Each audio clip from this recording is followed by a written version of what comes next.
Alors, on passe maintenant au paragraphe 5, intervalle de confiance, intervalle de fluctuation. Alors d'abord, ça c'est en général des chapitres qu'on voit à la fin de l'année, voire juste la semaine avant le, peut-être pas avant le bac, mais avant la fin des cours. Moi je vous encourage à regarder ça un peu plus tôt parce que c'est pas très difficile, mais en général on n'y comprend pas grand chose. Alors en fait c'est juste des formules à appliquer le plus bêtement du monde, hein, même si on ne comprend strictement rien. Mais voilà, pour être familier avec les formules, savoir comment on se débrouille avec la calculatrice, eh bien, il faut laisser mûrir un petit peu. Donc, si vous voyez ça une semaine avant les révisions, c'est peut-être un peu tard. Donc, éventuellement, prenez de l'avance, n'attendez pas que votre prof vous en parle. Alors, j'explique le principe. Et d'abord, les notations, elles sont importantes. Donc, il y a 3 notations, que ce soit dans la problématique de l'intervalle de confiance ou dans celle de l'intervalle de fluctuation. Vous avez N, vous avez P et vous avez F. Alors, N, c'est la taille de l'échantillon, je vais vous expliquer sur un exemple simple dans une minute. P, c'est la probabilité théorique ou la fréquence théorique ou générale. Hein. Donc, que ce soit une probabilité ou une fréquence, on le note P. Mais c'est une probabilité ou une fréquence théorique ou générale. F, par contre, c'est aussi soit une probabilité, soit une fréquence, mais particulière, c'est-à-dire sur un échantillon. Voilà. En général, c'est plutôt une fréquence. Hein. Mais pourquoi pas une probabilité, en tout cas sur un échantillon réduit. C'est-à-dire, si vous voulez, il y a une population générale et un échantillon de cette population. Voilà. Et donc, F, c'est la fréquence sur l'échantillon. Voilà. Et donc, N, j'ai déjà dit, c'est la taille de l'échantillon. Et voilà, donc on a ces 3 nombres, et à partir de là, on a des formules. Une formule pour calculer l'intervalle de confiance, donc f moins 1 sur racine de n, f plus 1 sur racine de n, ou f et n, bon bah, c'est les f et n dont je vous ai parlé à l'instant, et une formule pour l'intervalle de fluctuation, elle est un peu plus compliquée, alors c'est p moins 1,96 racine de p1 moins p sur racine de n, p plus 1,96 racine de p1 moins p sur racine de n. Hors de question d'apprendre par cœur cette formule, sauf si vous le sentez, pourquoi pas, mais en tout cas, il faut absolument que vous la mettiez dans la calculatrice. Voilà, ça c'est sûr. Et puis donc, pour l'intervalle de fluctuation, vous pouvez remarquer que ce n'est pas f et n comme pour l'intervalle de confiance, cette fois-ci c'est p et n qui interviennent. Donc, première remarque, si dans l'énoncé vous avez f et n, et que vous ne savez pas si c'est l'intervalle de confiance ou l'intervalle de fluctuation qu'il faut calculer, si on vous donne f et n, c'est l'intervalle de confiance. Voilà, il faut calculer. Si dans l'énoncé, on vous donne p et n, eh bien, et qu'on ne vous donne pas f, eh bien à ce moment-là, ce qu'il faut calculer, c'est l'intervalle de fluctuation. Voilà. Ça, c'est si vous avez un doute. Alors, ensuite, dans la plupart des énoncés, on précise, on vous demande explicitement de calculer un intervalle de fluctuation ou un intervalle de confiance. D'ailleurs, c'est plus souvent l'intervalle de fluctuation. Donc voilà, regardez l'énoncé. Et après, si on vous donne les 3, si on vous donne F, N et P, eh bien en général, là, c'est précisé, déterminer l'intervalle de confiance ou déterminer l'intervalle de fluctuation. Je n'ai jamais vu le cas où à la fois dans l'énoncé, il y avait les 3 données et on ne vous disait pas explicitement si c'était ça ou ça. Hein. Donc du coup, on peut dire que vous êtes guidé. Hein. On peut dire que vous n'avez pas le choix. Si on vous donne F et N, ben, vous calculez. Et si on ne vous dit pas calculer l'intervalle de fluctuation, vous calculez ici. De toute façon, si on vous demande de calculer l'intervalle de fluctuation, vous ne pourrez pas. Et si on vous donne P et N et qu'on ne précise pas si c'est lui ou lui qu'il faut calculer, ben vous calculez lui. Hein. Voilà. Donc, au niveau des formules, c'est comme ça qu'on fait. Hein. C'est pas, n'essayez pas de donner du sens, de comprendre. Non, non, non. Vous partez des formules, vous regardez les données, et avec les données qu'on vous donne, vous vous dites, bon ben voilà, si j'ai F et N, c'est lui, si j'ai P et N, c'est lui. Ok. Bon. Et si on vous donne les 3 nombres, F, N et P, eh bien là, vous regardez dans l'énoncé si c'est lui ou lui qui est demandé. Alors, donc, ces formules, c'est dans la calculatrice. Hein. Cette formule, je dois vous rappeler éventuellement une formule de seconde, mais ça date un petit peu. Donc, peu importe, vous mettez les deux dans la calculatrice. Alors après, j'explique sur un exemple. Donc, ça veut dire quoi? C'est quoi ce N, ce P et ce F? Donc, par exemple, je lance 100 fois un D et j'obtiens 10 fois 6. Bon. Eh bien, donc, puisque je lance 100 fois mon D, ça veut dire que déjà, ma valeur de N, ce sera 100. Ensuite, c'est quoi P? C'est quoi F? Eh bien, P, c'est la probabilité théorique ou générale. Donc, je vois bien que si je lance un dé, si le dé n'est pas truqué, la probabilité d'obtenir 6, c'est 1 sur 6. Donc, P, ici, c'est la probabilité d'avoir 6. Je le note comme ça, entre guillemets. C'est pas... On ne fait jamais ça, mais c'est pas grave. Je pense que tout le monde comprend. Ça fait 1 sur 6. Bien. Et F, c'est la fréquence observée ou la fréquence particulière sur mon échantillon. C'est-à-dire que là, j'ai lancé 100 fois un dé et j'ai obtenu 10 fois 6. Donc, eh bien, ça veut dire que sur 100, j'ai obtenu 10 fois 6, ça fait 10 sur 100. Je vous rappelle la formule pour calculer une fréquence, c'est effectif divisé par effectif total. Hein? Vous faites des stats depuis la 5e, et en 5e, on a dû vous donner cette formule. Enfin, il se peut que vous n'en ayez plus fait depuis un bon moment et que vous l'ayez oublié. Donc, voilà. Donc ici, F, c'est 0. Voilà. Dans cette situation, il se trouve que j'ai les trois données, j'ai N, j'ai P et j'ai F. Du coup, je peux calculer l'intervalle de confiance et l'intervalle de fluctuation. Eh bien, allons-y, je vais calculer les deux. L'intervalle de confiance, c'est donc f moins 1 sur racine de n, donc 0, 1, moins 1 sur racine de 100, 0, 1 plus 1 sur racine de 100. Alors ici ça tombe juste, hein, racine de 100 ça fait 10, et 1 sur 10, ben, ça fait un dixième, 0,1. Donc 0,1 moins 0,1 ça fait 0. Et là 0,1 plus 0,1 ça fait 0,2. Okay.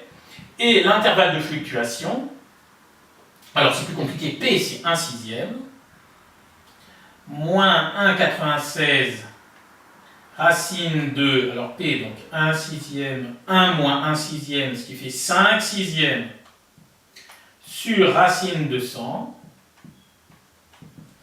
et 1 sixième plus 1,96 racine de 1 sixième fois 5 sixièmes, c'est 1 sixième fois 5 sixièmes ce truc, hein, je ne sais pas si c'est clair, sur racine de 100.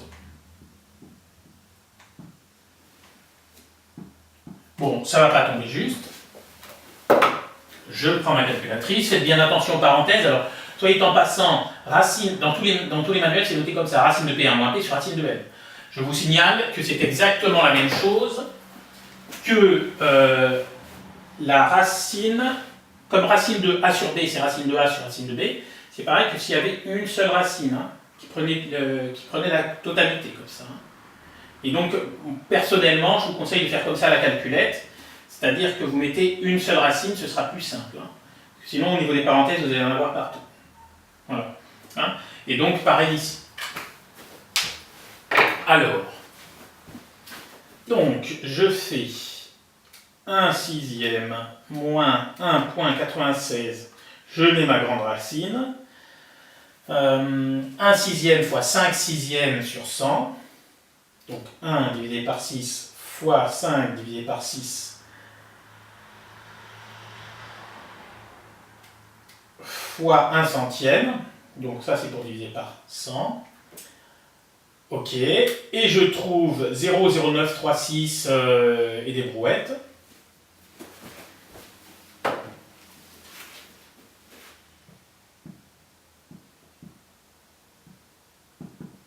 Et maintenant, alors ici c'est la même chose mais avec un plus, du coup je ne refais pas tout. Moi avec ma TI, si j'ai une Casio j'utilise des flèches, si j'ai une TI je fais précédent, c'est Shift et Entrée, et au lieu du moins, je mets un plus, et voilà, et là ça fait 0,2397, donc si j'arrondis à 3 chiffres après la virgule, ça fait 0,240. Et voilà. Alors, désolé, en fait, j'ai oublié un 0, c'était ça. Alors, donc, dans mon intervalle de fluctuation, eh bien, il est ici. Et est-ce que la fréquence observée, eh bien, elle est là, c'est 0,1, est-ce qu'elle appartient à l'intervalle de fluctuation? Eh bien, tout à fait, hein, puisque voilà, hein, 0,1 est compris entre 0,0936 et 0,240. Donc, je peux dire que la fréquence observée par rapport à la fréquence théorique qui est de 0,17 à peu près, eh bien, elle a fluctué, mais d'une façon raisonnable. Si ma fréquence observée, ça avait été 0,3, donc ce qui veut dire que sur 100 lancés, j'ai eu 30 fois 6, eh bien ça n'était pas une fluctuation raisonnable, et là je pouvais considérer que le D était truqué. Donc, dans le cas qui nous occupe, par exemple, sur la prise de décision, ici, c'est quoi la prise de décision? Eh bien, donc je commence par calculer l'intervalle de fluctuation, puisque c'est systématique avec la prise de décision, il est là. Je regarde si la fréquence observée est dans l'intervalle de fluctuation. Ici, la fréquence observée, c'est 0,1. Est-ce que 0,1 appartient à cet intervalle? Eh bien, 0,1, c'est bien plus grand que 0,094, et c'est bien plus petit que 0,240, donc oui. Donc, là, on dit que l'échantillon est conforme lorsque la fréquence observée appartient à l'intervalle de fluctuation. Donc, je vous le rajoute ici. Donc, là, on dit que l'échantillon est conforme.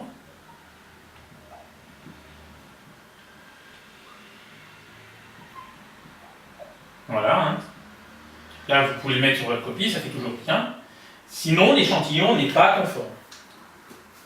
Voilà. Donc, si F appartient à l'intervalle de fluctuation, l'échantillon est conforme. Si F n'appartient pas à l'intervalle de fluctuation, l'échantillon n'est pas conforme. Ici, l'échantillon est conforme, donc ça veut dire qu'on peut considérer que le D n'est pas truqué. Si ma fréquence observée au lieu de 0,1, ça avait été 0,3, donc ça veut dire que sur 100 lancés, j'ai obtenu 30 fois 6. Eh bien, 0,3 n'est pas dans l'intervalle de fluctuation, donc ça veut dire que la fréquence observée de 0,3 n'est pas acceptable de façon raisonnable. C'est-à-dire que là, je vais commencer à me dire, mon D, il est truqué. Voilà. Et en tout cas, donc sur ma copie, à ce moment-là, je mets l'échantillon n'est pas conforme. On ne valide pas l'hypothèse comme quoi le D ne serait pas truqué. Alors, donc, notre premier exemple concerne un intervalle de fluctuation. Donc, il s'agit de cet exercice, Amérique du Nord, mai 2013, exercice 2, et c'était la question 2, puisque la question 1, c'était une loi normale, et là, on s'intéresse aux intervalles de confiance et de fluctuation. Donc, je vous le lis tel qu'il était, je l'ai résumé là, mais c'était un peu plus long, en fait, sur le papier. Alors, dans un slogan publicitaire, la banque affirme que 75% des demandes de prêts immobiliers sont acceptées. Donc, qu'est-ce qu'il y a à retenir? 75% acceptés. Soit grand F, la variable aléatoire, qui, à tout échantillon de 1000 demandes choisies au hasard de façon indépendante, associe la fréquence de demandes de prêts immobiliers acceptés. Alors, cette phrase est totalement incompréhensible, n'essayez pas de rentrer dans le jeu de la pensée de celui qui l'a pondu, parce que de toute façon, c'est totalement incompréhensible. Donc voilà.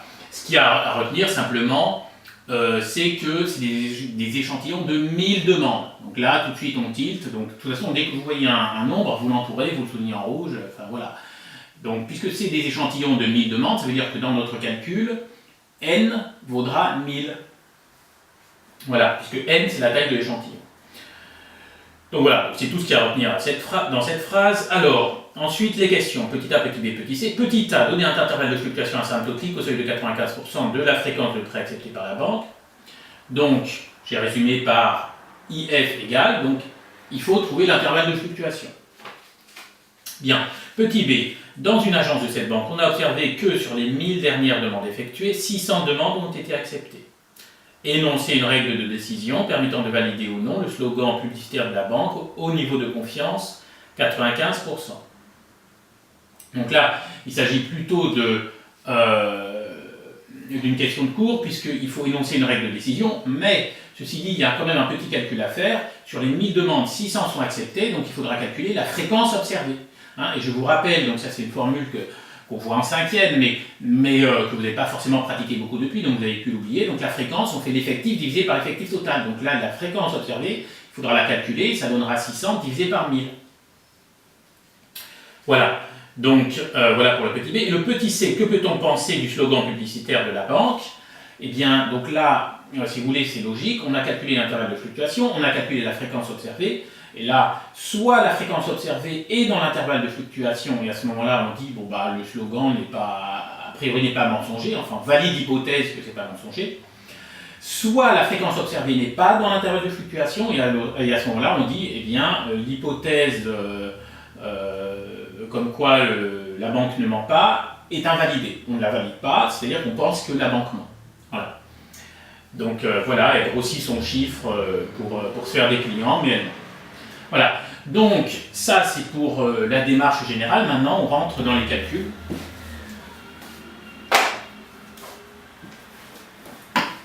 Donc, pour le petit a, IF égale. Donc là, j'ai besoin de ma petite formule de cours. Donc, puisque c'est du cours, je le mets toujours en vert.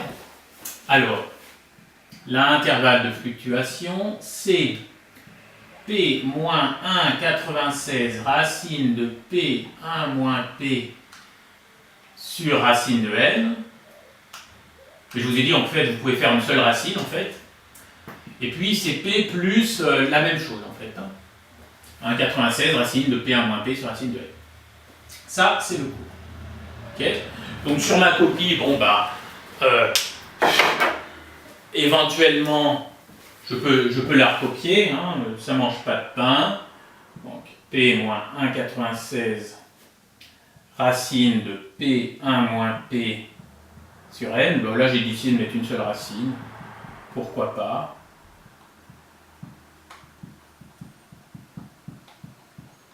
Voilà. Ensuite, j'explique ce que vaut N et ce que vaut P, puisqu'il faut que j'ai N et P pour calculer l'intervalle de fluctuation.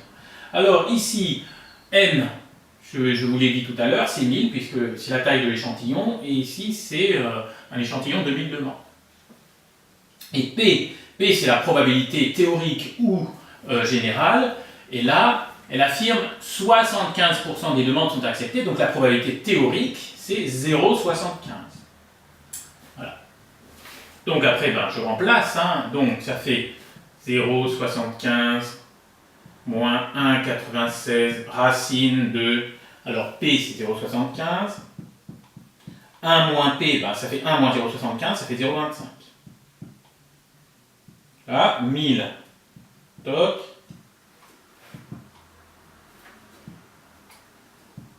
Et là, c'est parti, la même chose avec un plus, hein, faut prendre courage à deux mains pour tout faire deux fois, enfin bon, c'est pas grave. Toc. Et voilà. Là, c'est terminé. Après, c'est la calculatrice qui travaille. Donc, c'est encore mieux si j'ai sur ma calculatrice un programme qui me calcule tout seul l'intervalle de fluctuation. Comme ça, je rentre N, je rentre P dans la calculette, et hop, il me calcule tout de suite le truc. Hein. Ça évite les erreurs de parenthèse et des trucs comme ça. Alors, donc, je fais 0,75 moins 1,96 racine, donc je vais mettre une grosse racine, et dans ma racine, je mets une fraction. Donc, 0,75 fois 0,25 fois 0,25 divisé par 1000. Voilà. Alors, la précision n'était pas précisée, du coup, je vais mettre, tant qu'à faire, plutôt pas mal de chiffres après la virgule. Il vaut toujours mieux être trop précis que pas assez. Donc là, par exemple, je vais mettre 3 chiffres après la virgule. Je trouve 0,723. Donc,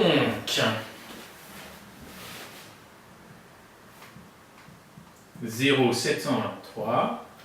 Et pour l'autre, bon bah, j'utilise les flèches pour pas tout avoir à retaper. Le moins, je le transforme en plus. Si vous avez une TI, vous faites précédent, vous faites Shift et Ex, et en fait, ça vous réécrit ce que vous venez d'écrire. Donc, je mets mon plus et je trouve 0,776, mais après c'est un 8, donc j'arrondis à 0,777.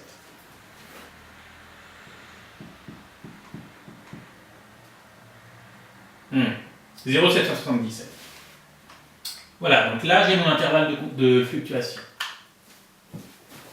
C'est terminé pour le petit a. Alors, le petit b, je ne vais plus avoir beaucoup de place. Donc, le petit b.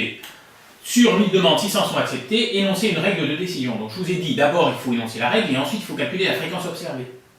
Donc là, je commence par calculer la fréquence observée. Fréquence observée, effectif sur effectif total, 600 divisé par 1000.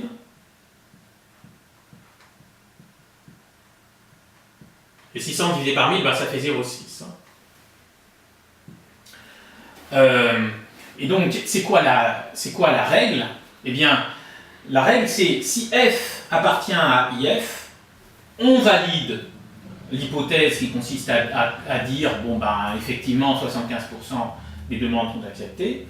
si f n'appartient pas à IF, on ne valide pas cette hypothèse consistant à dire que 75% des demandes sont acceptées.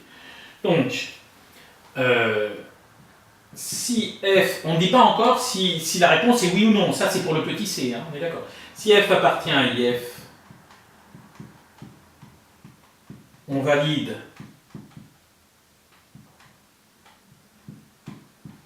l'hypothèse 75% des demandes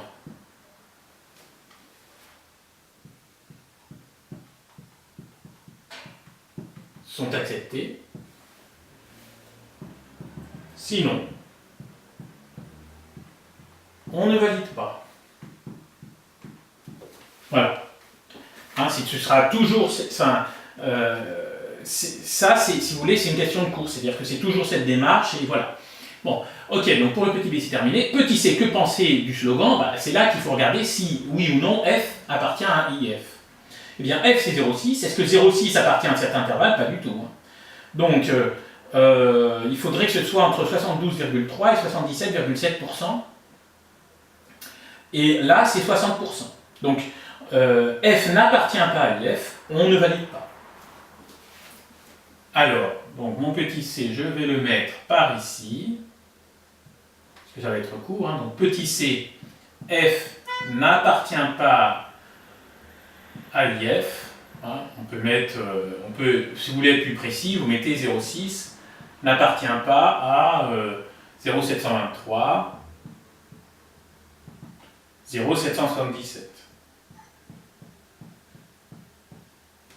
Voilà, je ne sais pas si c'est coupé ou pas, mais c'est 0,777. Voilà. Donc, on ne valide pas l'hypothèse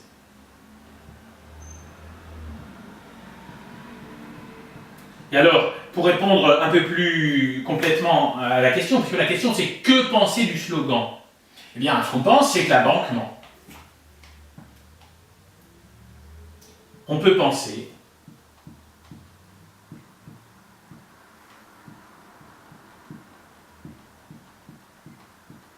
que la banque ment. Alors voilà, pourquoi cette question? C'est pour là, c'est simplement vous devez montrer que vous avez compris en gros la démarche pour l'intervalle de fluctuation. C'est-à-dire voilà, si la fréquence observée est dans l'intervalle de fluctuation, eh bien tout est normal. Si la fréquence observée n'est pas dans l'intervalle de fluctuation, c'est pas normal. Donc on pense qu'il y a quelque chose, voilà, comme un mensonge ou un trucage ou une cause extérieure à quelque chose. Voilà. Hein, donc là, cette question, c'était juste pour que vous montriez au correcteur que vous avez compris un peu le principe. Voilà. Alors, notre deuxième exemple, Polynésie, juin 2013 du bac ES, exercice 4, partie B, la zone 2. Bon, c'est des zones de pêche, donc dans la partie A, on étudiait la zone 1, mais c'était une loi normale. Et en fait, dans la zone 2, donc c'était un intervalle de confiance. Alors, je vous lis l'énoncé que j'ai résumé ici. Certains poissons de la zone 2 sont atteints d'une maladie. On prélève de façon aléatoire un échantillon de 50 poissons de cette espèce dans la zone 2 et on constate que 15 poissons sont malades. Donc bien sûr, les chiffres, je les entoure. Sur un échantillon de 50 poissons, 15 sont malades. Donc je retiens 50 et 15. Petit a, calculer la fréquence F de poissons malades dans l'échantillon. Donc ça, c'est juste pour savoir si vous connaissez la formule pour calculer une fréquence. Je vous la rappelle. La fréquence F, c'est l'effectif divisé par l'effectif total. Voilà. Donc ça, c'est une formule qu'on voit au collège, mais que vous pouvez oublier. Faites attention parce que, voilà. Si vous ne pouviez pas faire le calcul de F parce que vous aviez oublié la formule, tout l'exercice était foutu. Voilà. Donc du coup, si vous ne connaissez pas cette formule, vous la mettez dans le coin de la calculette. Enfin, le mieux, c'est de l'apprendre par cœur. Donc, voilà, donc la question A est toute simple si on connaît cette formule. Ensuite, question B, déterminer un intervalle de confiance au niveau de 95% de la proportion P de poissons malades dans toute la zone 2. On dira les bornes au millième. Alors, donc ça veut dire qu'ils veulent l'intervalle de confiance, dit simplement, c'est ça que ça veut dire, donc ils veulent IC. Alors je vous ai remis la formule pour IC, f moins 1 sur racine de n, f plus 1 sur racine de n. Vous n'êtes pas obligé de la prendre par cœur, mais vous la mettez dans un coin de la calculatrice. Ok, et ensuite la question, alors autant la question 1 était tout à fait classique, la question 2 était plus originale. Soit y qui, à chaque poisson d'espèce considérée dans la zone 2, associe la taille en centimètres. On admet que y c'est la valeur normale de moyenne mu' égale 205 et d'écart type sigma' égale 40. Donc j'ai résumé en disant que y suit la loi normale 205 40 au carré, puisque c'est mu sigma carré. Voilà, enfin j'ai utilisé la notation scolaire. En comparant avec le graphique de la zone 1, donné à la question 1, qui représente une loi normale d'écart type sigma égale 30, donc là, je vous ai mis là, donc là c'est pour la zone 1, et on avait un dessin pour la loi normale d'écart type 30, et la moyenne mu n'était pas donnée. On va tout de suite s'en occuper. Donc en comparant avec ce graphique, dire laquelle des trois courbes ci-contre, 1, 2, 3, représente la densité de probabilité de la variable aléatoire y et justifier la réponse. J'ai oublié de mettre courbe 2, courbe 3, mais bon, c'est pas très important. Donc, il faut dire laquelle des trois est la bonne.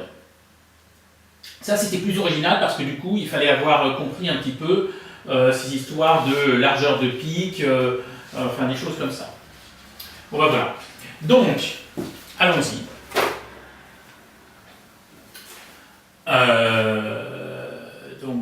Ok, on commence par la question 1A. Donc là, c'est pas. Donc, comme je vous l'ai dit, c'est pas très difficile, mais il fallait connaître la formule pour la fréquence. Donc, la fréquence de poisson malade dans l'échantillon, je mets F égale effectif sur effectif total. Parce que j'aime bien rappeler les formules. Égale, bien, il y a 15 poissons malades sur 50 poissons. Je prends ma calculatrice, mais 15 divisé par 50, c'est 30 divisé par 100, et 30 divisé par 100, ça fait 0,3. Donc voilà, enfin, vous pouvez faire la calculette. Alors, donc là, ben, le petit a, c'est terminé. Ensuite, petit b, l'intervalle de confiance. Donc, petit b, IC égale, donc je remets la formule, celle qui est là, f moins 1 sur racine de n, f plus 1 sur racine de n. Alors, il faut que je précise f et n. F, eh bien, f c'est la fréquence observée, c'est ce que je viens de calculer, c'est 0,3. Et n c'est la taille de l'échantillon. Et c'est quoi la taille de l'échantillon? Ben, un échantillon de 50 poissons, c'est 50. Bon, je calcule. Donc f 0,3, 0,3 moins 1 sur racine de 50. 0,3 plus 1, c'est un plus, sur racine de 50. Après, c'est la calculatrice qui travaille. Là aussi, vous pouvez faire un petit programme qui calcule l'intervalle de confiance. Enfin, comme la formule est simple, c'est peut-être pas la peine. Je veux dire, si vous n'avez pas trop de temps à perdre, faites plutôt un programme pour l'intervalle de fluctuation que pour l'intervalle de confiance. Alors, donc 0,3 moins 1 divisé par racine de 50. Donc faites le calcul en même temps. Hein. Alors, elle me met 3 moins racine de 2 sur 10, je suis ravi de la prendre, mais moi je veux une valeur approchée, précisée d'arrondir au millième. Donc je trouve 0, 158, 57, 86, 438, arrondi à 3 chiffres après la virgule, ça ne fait pas 0,158, ça fait 0,159. Ça c'est un à peu près égal à. Il faut le savoir. Donc, 0,159. Ensuite, je reprends ma calculatrice, mais je ne refais pas tout le calcul. J'utilise les flèches. Je mets un plus et valeur approchée 0,441.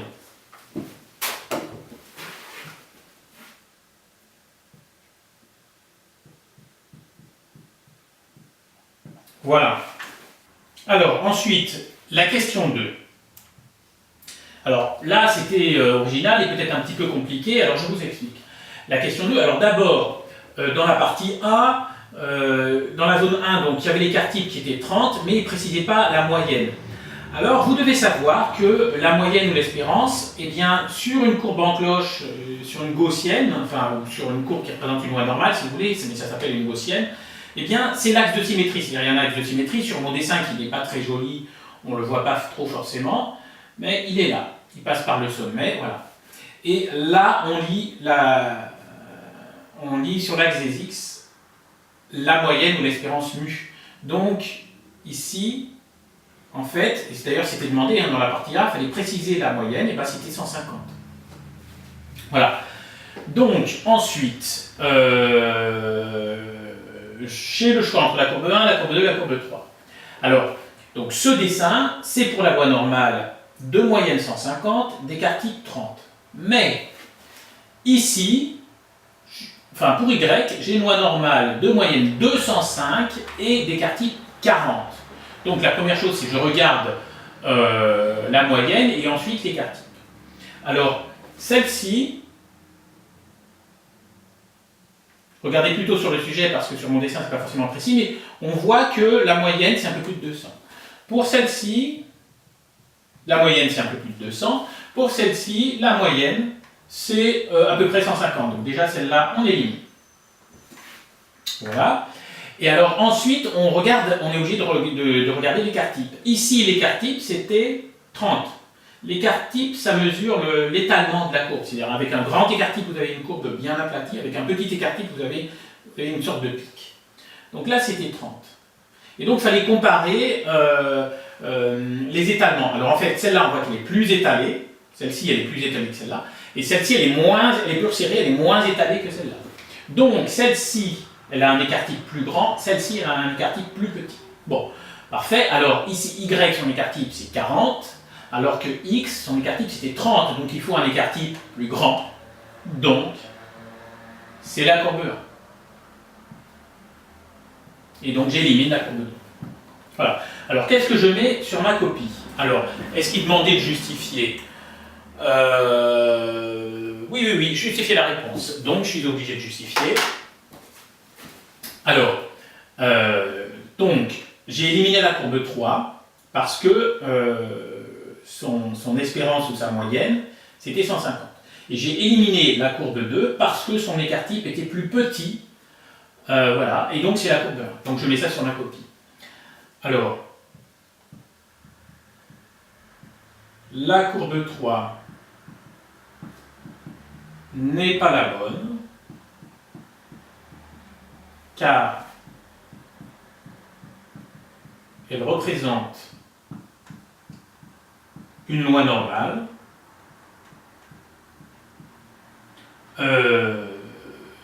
d'espérance, on va dire. Le terme, on peut dire moyenne ou espérance, mais le terme officiel, c'est espérance.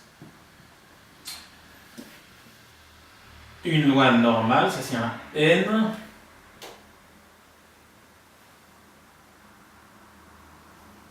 D'espérance environ 150.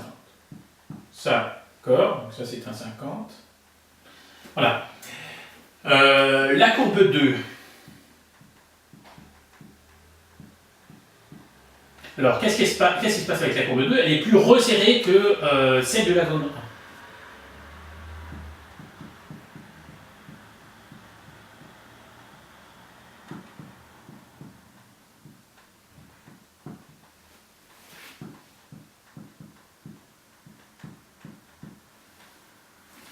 Donc, correspond à un écart type plus petit.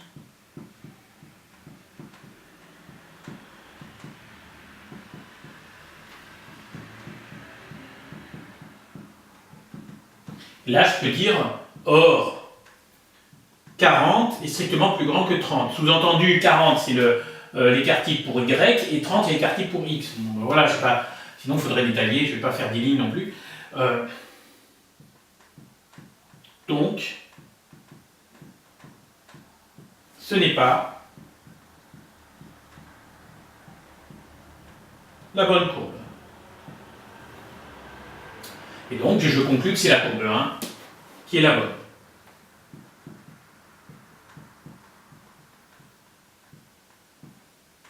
Donc, voilà, c'est la courbe 1 qui est la bonne et c'est terminé.